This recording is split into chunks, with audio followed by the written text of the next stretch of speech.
I'm finding it interesting to speak lately because I don't do it as often. And when I speak, usually, there seems to be a graduation from the personality that I am to connecting with who I am speaking with you. Meditation helps me start from ground zero.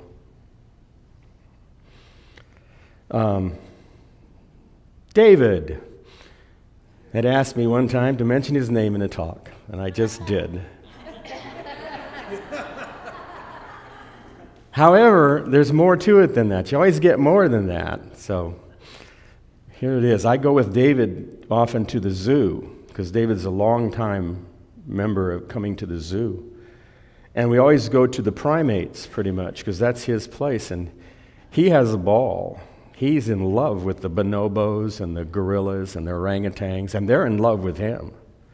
You go with him, and they see him, and they come up to him. And they play with him.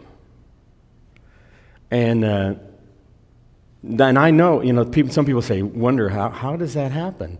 But if you watch him, you see, because when he's with them, he's a bonobo. He's a gorilla. He's an orangutan. And they know it. He meets them where they are, and they love him because he meets them where they are. It's goofy, it's silly, and it's perfect. Meeting people where they are. What a novel concept, huh? Meeting people where they are. To know them, what's inside them, and share what's inside you. Someone asked me, I'm gonna pee all over. Maybe I'll be over the place today. Someone asked me if I was ready to speak or something, and I said, I kind of lied a little bit. I said, yeah, I think so. I'm pretty empty. But I wasn't. I had so many ideas, and even when I was sitting here, so many ideas and so many things that I wanted to share and touch with you all. But I know that that's crazy to do. I have to come up here and let the Spirit speak, because that's I like that. That works. That really works to hear the Spirit speaking.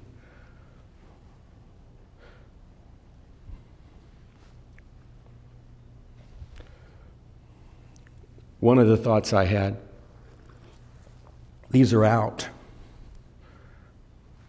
Coincidence? I decided not to have anything on that for this talk. So a part of me went, I caused that. And then God says, nah, you're just going with the flow, aren't you, Dale? Just going with the flow, aren't you? Yeah, and that's the neat thing about life when you go with the flow. Everything works. And you sit there, and after a while, you don't even sit there and go, how could? You go, yeah, it just works. Just works. It just works. Just works.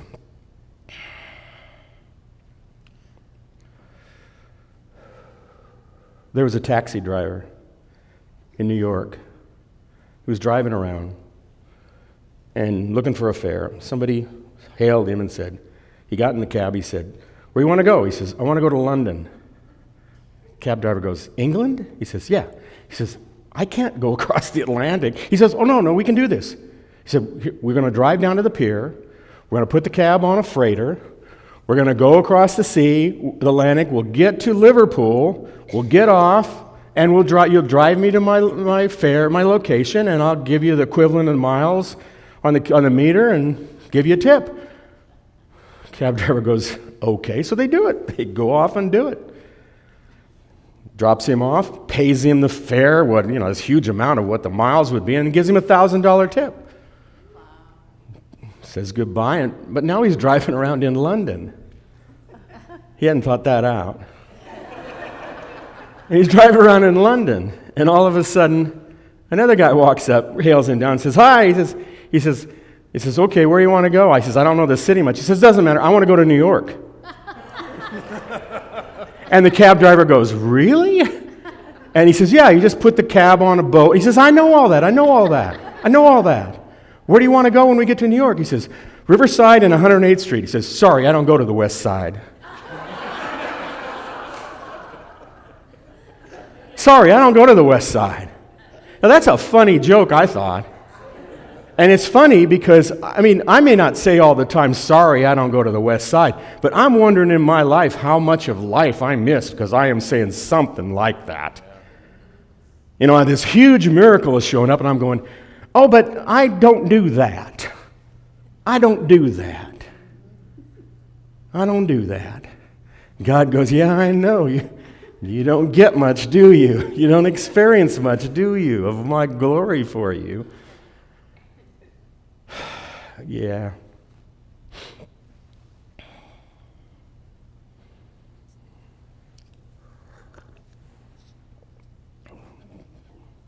Scott Peck. Any of you familiar with Scott Peck?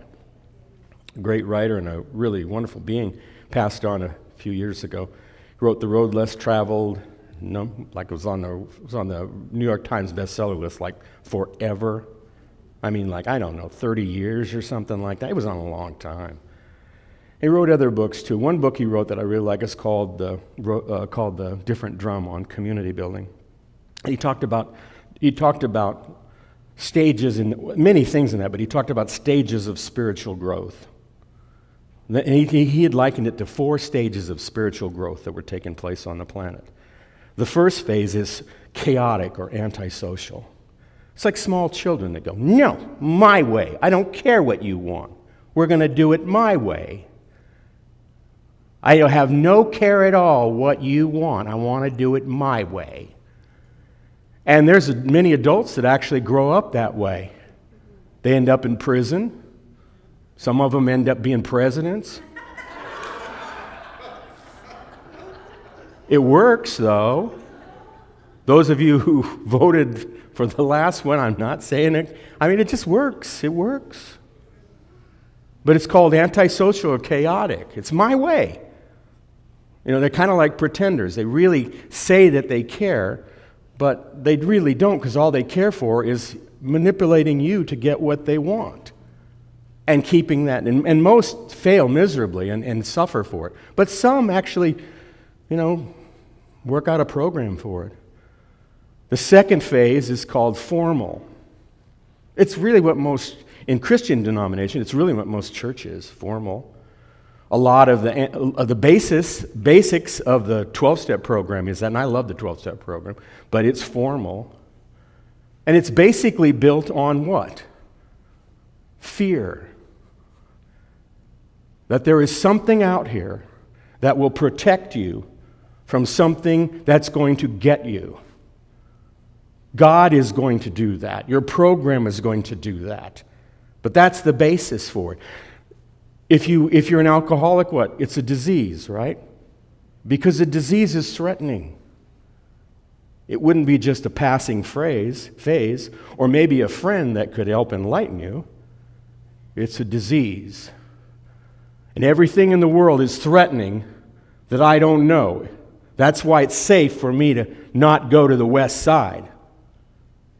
Because the west side is something that I know is safe.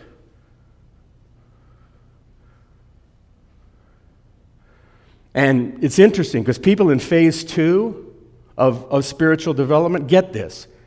I'm going to talk about phase 3 and phase 4. You need to know this about people in phase 2. When they come out of phase 1, that's a big deal. That's called the born-again experience. And it changes their life because they're in trying to manipulate the whole world to actually some power helping them find their place. And when they come out of that, all they see of everybody else is phase 1. Phase 3 and phase 4 don't exist. They're all phase 1, like they were. And they're trying to convince them to change their ways and to join them. And that's phase 2. Phase 3 is the skeptic, the individual. And there's a lot of people in Unity that this fits, both in religious practice and also in the world, because it's really using your mind to rationalize what you believe is true. Like in phase 2, it's blind faith. But in phase 3, you're going like, hell with that. I want to know how it works. Because I'm not, and many people drop away from spirituality and religion at that point. We have a world full in Western society. Do you understand that?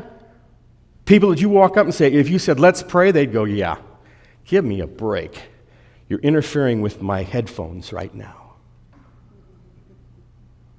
Or has it come to that? Prayer.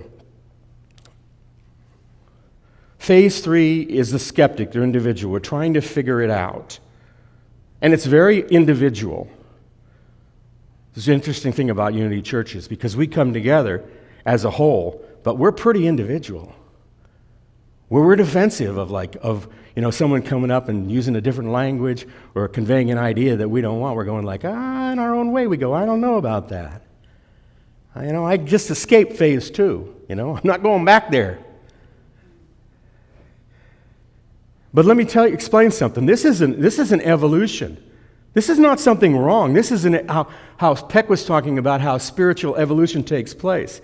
He said that the change from phase 1 to phase 2, antisocial to formal collective, is very quick. It's like that. But the change from phase 3 to phase 4 is slow and gradual. And it also creates a problem for churches, because churches want to go from phase 2, and you'll see this, they want to go from phase 2 to phase 4, and they want to skip phase 3, which is the one that says, I don't need this place.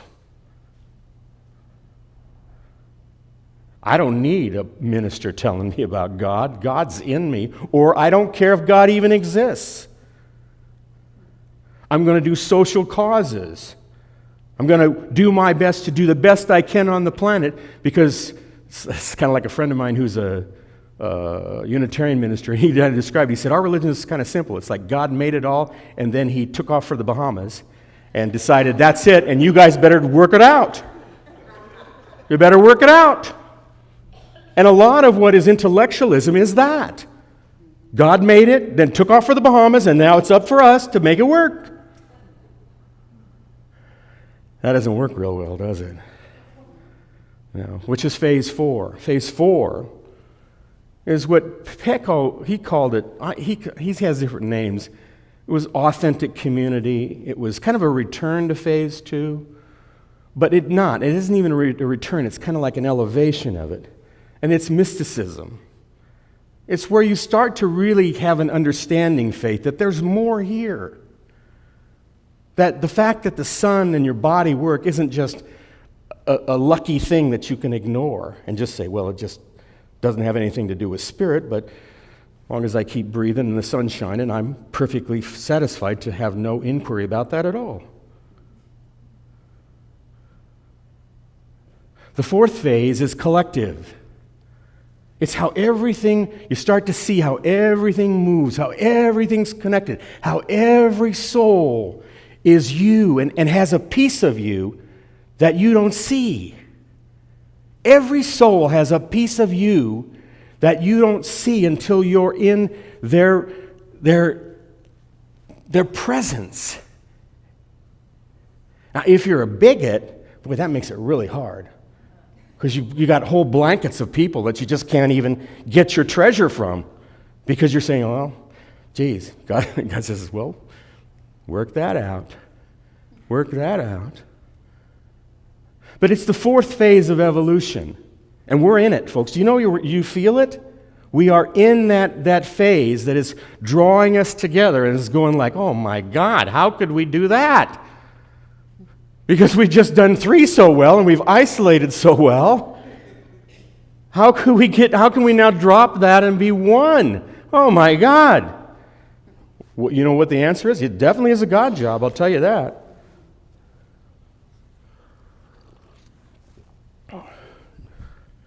Jesus said this, and these are scriptures that most ministers read quickly and try to analyze objectively, not internally, personally. And this is from the gospel, this is from the Sermon on the Mount. I mean, most, including me, I used to be like that too. He says this, he says, you ever heard that it was said, an eye for an eye and a tooth for a tooth? Listen to this. But I tell you not to resist an evil person. But whoever slaps you on your right cheek, turn the other to him also. If anyone wants to sue you, I mean, he's talking brass tacks here, isn't he? He's not talking about whoop-de-doop-de-doop-de-doop, little things you can kind of fit in wherever you want. He's talking about suing. He's by getting slapped. These are things that happen in the world. And he says, and if anyone wants to sue you and take away your tunic, let him have your cloak also. And whoever compels you to go 1 mile, go with him 2. Give to him who asks you, and here's one. Oh boy, this is one. I know this is one. From him who wants to borrow from, you do not turn away. Somebody wants to borrow from you, you don't turn away. Well, this is obviously that old stuff that, when phase 2 stuff, phase 2 religion stuff. You have heard that it was said, you shall love your neighbor and hate your enemy. But I say to you, love your enemies, bless those who curse you, and do good to those who hate you. And listen to this one, and pray for those who spitefully use and persecute you, that you may be sons of your Father in heaven, for he makes his sun rise on the evil and on the good, and sends rain on the just and on the unjust. For if you love those who love you, what reward have you? Do not even the tax collectors do the same? Sorry, tax collectors. He gives better stories on that for you guys. And if you greet your brethren only, what do you do? What more would you do with others?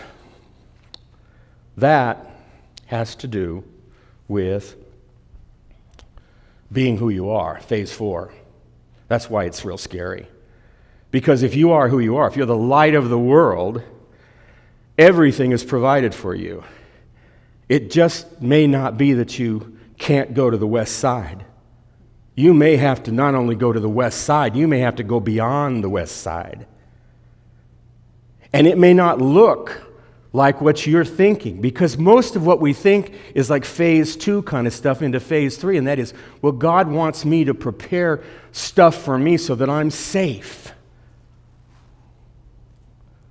And in a way, that's true, but then God says, now that you got that down, now you need to let it all go. What? And let me, provide for you. When I come up here and speak, I don't worry about speaking because God provides for me. If you think I'm a good speaker, you're wrong. You are really wrong. I do not know what I'm doing. I do not. But I'll tell you what I am very good at through the grace of God, and that is I am very, very good through practice of speaking to people while I'm out of the way. I get out of the way. And when I get out of the way, you get out of the way of anything, guess what happens? If you're out of the way, guess what's in the way? God is in the way. God is in the way, always, not once, not occasionally, but always. God, in fact, God is always in the way, even when you're in the way. It's just you just don't see it. You just don't see it. And God's not, too personal about it. It's like, well, God, the angel's sitting up there at a coffee shop saying, God, this guy's taking credit for all that you're doing. And he's going like, yeah, I know. Doesn't that bug you? No. He's going to fall then and figure out, he says, I love this guy. I love this gal. I gave her this thing here. Do you expect me to think that she knows how to drive it? She's learning. And her heart will guide her. Her heart will guide her because I am in her heart. And I'm in this as well, too. I'm in this as well. But we're moving. We're moving, those of you in phase 3. I'm large in the unity movement. And the unity movement is having a lot of difficulty, has had for a number of years now. And you know why? It's finding it difficult because it fit in the kind of an elevated phase 2-3 version of church. And now it's being called to be a community, to be the light of the world. Of course we'd be called to be the light of the world. Do you think you would be shown that if you were not being called to live it? That would be the cruelest trick of all. First, God shows it to you, and then God starts loving you the whole time, says, well, but I'm not acting. Like Paul says, why do I do what I don't do, and I don't do that which I would do? And God goes, take it easy, Paul. Take it easy, buddy. Like your fire, John the Baptist, all that stuff. But there's an order to it. There's an order to it. When we're test driving this whole thing, we're moving through space-time. Why are we doing space-time? Well, because you wanted space-time. You wanted the layaway plan of enlightenment. Right now right now, I can do this. Right now, we're in a place where everything is digital and going so fast. You know what everybody's trying to do? You know what we're trying to do? As a planet, we're trying to create, we know the moment is the moment is the window. In the moment, God is everywhere. In the moment, prosperity, everything is here. In the moment. In the moment. Consciousness in the moment. So what are we trying to do? We're trying to create a virtual moment. We're speeding up time. We're shrinking space. We're creating vast amounts of things that we can, through servers, we can figure out better and better way, rather than just sit there and dial in as the center of the Akashic records and go, you know what, whatever I need, Dale, whatever you need to speak on right now, it's going to come right through. Oh, you mean I don't have to have it all? No, it's all there. But you only need what you need, and you have access to it all. You have access to it all. That is us. That is who we are. I don't do this talk to scare you. I don't do this talk to do, if anything, phase 2 is about guilt, fear, shame.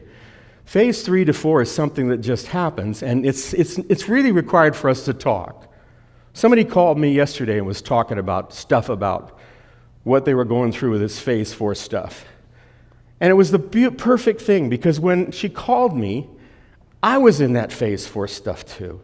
And together, when the phone call ended, she said to me, "Thank you, that was just wonderful, you helped me." And I sat there and I was just dumbstruck. I said, because I didn't want to take that away, I just said, "No, thank you. You don't know where I was. Thank you." It's like, not having the slides and the thing's off. It all works. It all works in the moment. It all works. I just really share it to know that if you're feeling like you're losing yourself for the want to be closer to others, welcome to the party. That's what's happening. If you're losing your hold on your individualness and the things that define you, that's not a bad thing. It's actually a very great thing. It just can feel painful, but that's a good pain. That's the pain of letting go. And you're not required to let go like that. Your spirit, doesn't just pull your fingers off it. It just goes, "Come on, oh, that one hurt? Okay, we'll take it easy. You want to hold on to that one a little? Okay, well, let's work with this one." All right. And eventually we let go. Because we have to let go. We're one. Yeah, does anybody ever think about that? We're one, and it's like sometimes as a collective reality we think we're one, and there's in the back of our mind is, yeah, but this individual stuff's going to go on forever. We're going to just keep doing that. No, we're one. We're one. We're absolutely one.